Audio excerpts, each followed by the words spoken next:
Hola Martín, te escribo para contarte mi historia. Me llamo Ana, vivo en un departamento pequeño en el centro, donde el ruido de los micros y los gritos de la calle no paran nunca. Pero acá adentro, en mi cocina, el silencio es tan pesado que a veces me cuesta respirar. Te escribo porque ayer me pasó algo que me rompió. Eran las 7 de la tarde, esa hora en la que el sol se empieza a esconder entre los edificios de Buenos Aires y la ciudad se pone de ese color naranja que duele. Estaba sentada frente a la computadora, terminando un informe que a nadie le importa, y de repente me di cuenta de que mi celular no había sonado en varios días, ni un mensaje, ni una llamada, ni siquiera una notificación de spam. Es una paradoja cruel, ¿no? Porque tengo 2000 seguidores en Instagram, subo una foto de un café en una ventana linda y recibo cientos de corazones de gente que no sabe si hoy desayuné o si hoy tengo ganas de llorar. Me siento como un fantasma caminando por la calle Corrientes. Veo a miles de personas pasar a mi lado, todos pegados a sus pantallas, todos conectados a algo que no está ahí, mientras el que tienen al lado es invisible. La soledad en una ciudad grande no es estar solo en el desierto, es estar rodeado de millones de personas y sentir que si mañana desapareces, el ritmo de la ciudad no cambia ni un segundo. El mozo del bar simplemente le daría el café a otra persona, el subte seguiría frenando en la misma estación y tu silla en la oficina sería ocupada por otra persona. A veces me quedo mirando por la ventana en mi edificio y trato de imaginarme la vida de los otros, de las otras personas. Veo las luces de los departamentos vecinos y me pregunto si habrá otra Ana del otro lado, sintiendo este mismo vacío en el pecho.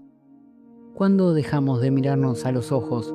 ¿En qué momento cambiamos un abrazo por un emoji? El drama de mi vida tampoco es una tragedia griega, Martín, es algo mucho peor. Es que no me siento trascendente. Es darte cuenta de que sos una pieza reemplazable en una maquinaria que nunca duerme. Ayer salí a caminar para tratar de escapar de mis propias paredes. Caminé hasta la costanera, buscando que el aire me limpie un poco. Vi un grupo de amigos riéndose, parejas de la mano, y cada risa ajena se sentía como un golpe en mi soledad. Me senté en un banco y me puse los auriculares, no para escuchar música, sino para que nadie intentara hablarme, aunque en el fondo yo sabía que nadie lo iba a hacer. Es un mecanismo de defensa medio estúpido. Fingimos que no queremos que nos molesten porque nos aterra confirmar que a nadie le interesamos. Te cuento esto porque sé que no soy la única, sé que hay millones de personas como yo ahí afuera, fingiendo que la vida es increíble en un posteo de 5 segundos, mientras por dentro nos estamos apagando. Esta soledad es un desierto de cemento y lo peor es que nosotros mismos ayudamos a construirlo cada vez que bajamos la cabeza para mirar el celular y esquivar la mirada de la persona que tenemos enfrente. Pero lo peor de todo, Martín, no es la soledad. Lo peor es que estoy agotada. Es un cansancio que no se cura durmiendo 10 horas o 20 horas. Me despierto cada mañana en mi departamento y antes de abrir los ojos ya siento que el día me ganó. Siento que tengo los huesos hechos de plomo y que cada movimiento, desde lavarme la cara hasta prepararme el café, es una batalla contra la gravedad que estoy perdiendo. A veces me quedo sentada en el borde de la cama, mirando mis pies descalzos sobre el piso frío y me pregunto en qué momento la vida se convirtió en este trámite interminable. Trabajo muchas horas, 8, 10, 12 horas, frente a una pantalla que me roba la vista y la energía. Me dicen que soy joven, que es mi momento de producir, de ser alguien, de subir los peldaños de una escalera que parecen no tener fin, pero la verdad es que me siento como un motor que se quedó sin aceite. Los médicos a esto le dicen crisis existencial. Yo prefiero llamarlo el vaciado. Siento que mi mente es una pestaña de navegador que nunca se cierra, procesando información que no pedí, respondiendo correos que no me importan, viendo vidas de otros que me hacen sentir que la mía es insuficiente. Es un cansancio crónico, como una niebla mental que no me deja disfrutar ni del sol ni cuando camino por la costanera. Estoy ahí, frente al río, pero mi cabeza está en la planilla que no entregué o en el miedo a no llegar a fin de mes. ¿Sabés lo que es lo que más me duele, Martín? Que este agotamiento me volvió cínica. Ya no tengo fuerzas para ser amable. Si alguien me choca en el subte, en vez de pedir disculpas, siento una rabia sorda. Si una amiga me escribe para vernos, le miento y le digo que tengo planes. Solo porque la idea de sostener una conversación me parece una tarea titánica. Estoy tan cansada que hasta amar me da pereza. Me volví una extraña para mí misma. Me miro al espejo y no veo a la Ana que soñaba con viajar o con cambiar el mundo. Veo a una mujer con ojeras permanentes que solo reza para que el despertador se rompa. En la oficina nos dan charlas sobre bienestar mientras nos exigen el doble. Nos dicen que meditemos, que tomemos agua, que hagamos yoga, como si una aplicación de celular pudiera arreglar un sistema que nos trata como baterías descartables. El cansancio crónico es la respuesta de mi cuerpo a una vida que no tiene sentido. Es un grito de auxilio que mi garganta no se anima a dar. Entonces lo dan mis músculos, mis nervios, mi falta de aire. Anoche me quedé dormida en el sofá, con la luz prendida y el televisor haciendo ruido de fondo. Soñé que corría por un campo abierto en Rosario, cerca del campo de mi abuela. Corría y no me cansaba. El aire era puro y mis pies pesaban nada, pero cuando me desperté, a eso de las 2 de la mañana, por el ruido de una ambulancia, la realidad me aplastó de nuevo contra el colchón. Me dolió la espalda y me dolía la cabeza y sobre todo me dolía el alma. Me quedé ahí, mirando el techo, contando las horas que faltaban para volver a empezar este ciclo de nada, porque eso es el cansancio crónico, es el miedo a que mañana sea exactamente igual que hoy.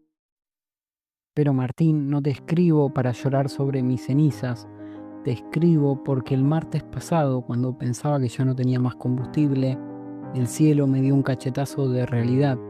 Estaba en una parada de colectivo en una esquina gris de Buenos Aires, lloviznaba, esa lluvia finita que te cala los huesos y te pone de mal humor.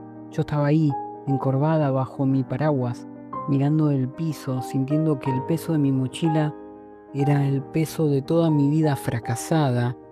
De repente, a unos pocos metros, vi a un hombre mayor, un hombre de esos que la ciudad ya se olvidó, con un saco sucio pero bien puesto. Estaba tratando de cruzar la calle, pero el semáforo no le daba tiempo y los autos pasaban como bestias ciegas, tocando bocina, apurados por llegar a sus propias soledades. El hombre se tambaleó, se le escapó una bolsa de las manos y las manzanas rodaron por el asfalto mojado. Nadie se detuvo. Yo tampoco lo hice al principio. Mi cansancio era tan grande que ni siquiera sentía lástima. Pero entonces vi a un chico de unos 20 años con auriculares y ropa de trabajo que venía corriendo para no perder su propio colectivo. El pibe se frenó en seco, no lo pensó, se tiró al piso en medio del agua, empezó a juntar las manzanas y con un brazo agarró al hombre mayor para ayudarlo a subir a la vereda mientras los autos le gritaban de todo. Cuando llegaron a mi lado, el muchacho le sonrió al señor, le entregó la bolsa y le dijo: tranquilo, abuelo, que hoy no llueve tanto como parece. Se dio vuelta y siguió su camino, perdiendo su micro, pero desapareciendo entre la gente sin pedir nada, sin grabarse para TikTok, sin esperar un aplauso. En ese segundo, Martín, algo crujió dentro mío.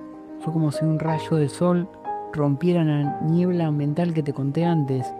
Me di cuenta de que mi cansancio y mi soledad eran una cárcel que yo misma estaba ayudando a mantener cerrada. Me di cuenta de que si ese chico tenía energía para ayudar a un extraño después de trabajar todo el día, yo todavía tenía una chispa guardada en algún lugar. Me acerqué al Señor y le pregunté si necesitaba ayuda para llegar a su casa. Él me miró con unos ojos claros, lleno de una paz que yo no reconocía, y me dijo: «Gracias, hija. Hace mucho que nadie me llamaba por mi nombre». Yo no le había dicho su nombre, pero él sintió que lo había reconocido. Caminamos un par de cuadras, hablamos del clima, de los árboles de la ciudad y de cómo el río a veces parece un mar. Cuando llegué a mi departamento esa noche, no me tiré al sofá a mirar el techo. Abrí las ventanas, dejé que el aire de la noche entrara y se llevara el olor a encierro. Agarré el celular, pero no para scrollear. Busqué el contacto de mi mamá y le puse: «Hola, ma, perdón por estar desaparecida. Estoy cansada, pero te extraño. Mañana te llamo». Entendí que la redención no es una película de Hollywood con música épica. La redención son esos micro momentos. Es el héroe invisible que junta una manzana. Es el vecino que te sostiene la puerta. Es la decisión de levantar la cabeza y mirar a los ojos al que sufre al lado tuyo. Mi cansancio no desapareció mágicamente y tampoco lo hizo mi soledad. Pero ahora tiene un propósito. Ya no me canso por nada. Ahora me esfuerzo por conectar. Así que acá estoy, Martín. Sigo en Buenos Aires y también sigo un poco en Rosario. Sigo cansada, pero ya no estoy tan mal porque ahora sé que afuera hay un ejército de héroes como anónimos, esperando un gesto para recordarnos que todavía somos humanos. Gracias por leerme. Te dejo un abrazo, Ana.